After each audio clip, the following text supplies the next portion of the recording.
Good day, I'm Carrie-Ann Smith and this is your JIS News for Wednesday, September 12. The Jamaica Moves program will be targeting schools beginning this month. Health Minister Dr. Christopher Tufton says the program will focus on direct contact and engagement with schools in a bid to prevent the nation's youth from acquiring non-communicable diseases, NCDs. Part of those engagement will see all students from infant up to 6th form being involved in increased physical activity, receiving health checks and nutrition tips from Jamaica Moves representatives. There is an intention to expand the physical education activity to all the age cohorts as opposed to up to the 3rd form level, which is where it's at now. It will be guided by a nutrition policy in schools, which is now being developed, which will deal with the consumption side.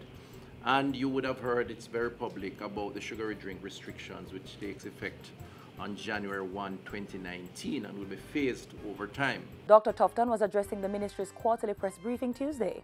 He said the Jamaica Moves program would also be more active in the workplace to include more health and wellness programs. Already, the ministry has begun training instructors to engage corporate entities to initiate these programs in the workplace. An increase in community interventions is also planned. Beyond that will be the normal activation in the field at the community level, not just in the town squares now, but around health centers in the smaller towns. So expect a lot more from Jamaica Moves and its initiatives.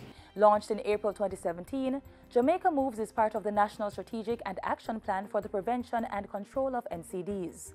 The plan covers 7 main categories of diseases: cardiovascular conditions, cancers, chronic respiratory diseases, diabetes, sickle cell, mental health disorders, and chronic renal failure.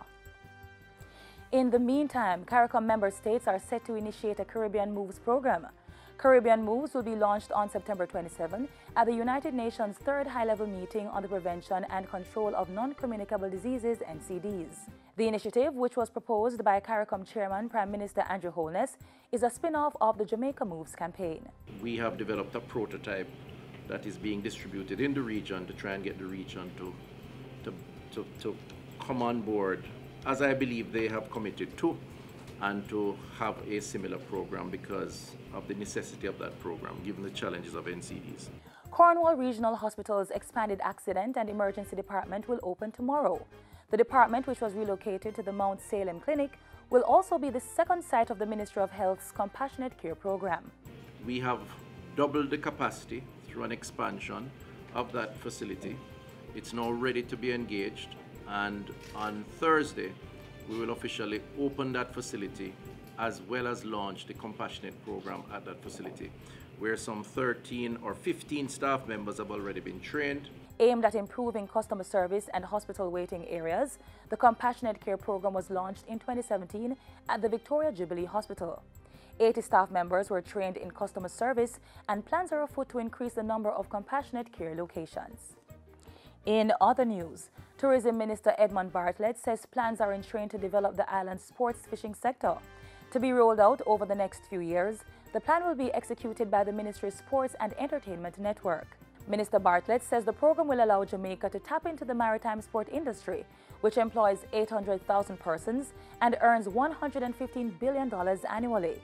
In line with these developments, the Tourism Minister is encouraging the private sector to organize more water sports activities that will attract tourists. He was speaking at Monday's launch of the 57th Montego Bay Yacht Club International Marlin Tournament, which is sponsored by the Jamaica Tourist Board. We want to use these events to further popularize Jamaica as a destination where class angling can take place, where fishermen not only of our ilk, but also seafarers and sports fishers from all over the world can come in numbers. The Montego Bay Yacht Club International Marlin Tournament will be held from October 2 to 6 in St. James and is expected to attract more than 700 participants, of which 250 are overseas competitors.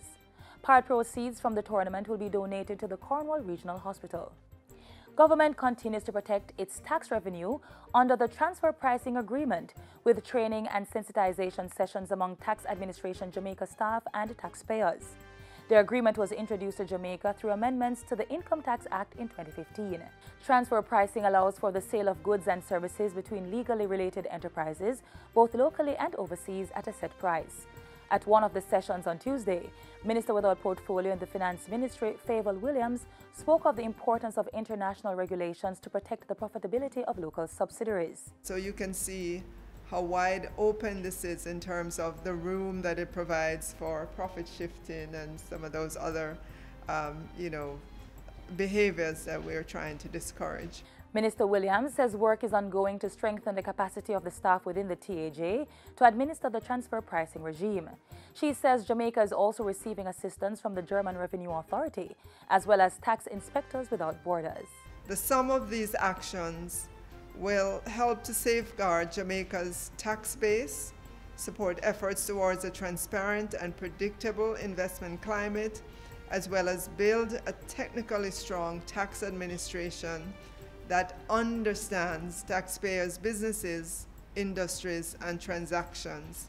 And that's it for JIS News Today. I'm Carrie Ann Smith. Thanks for watching.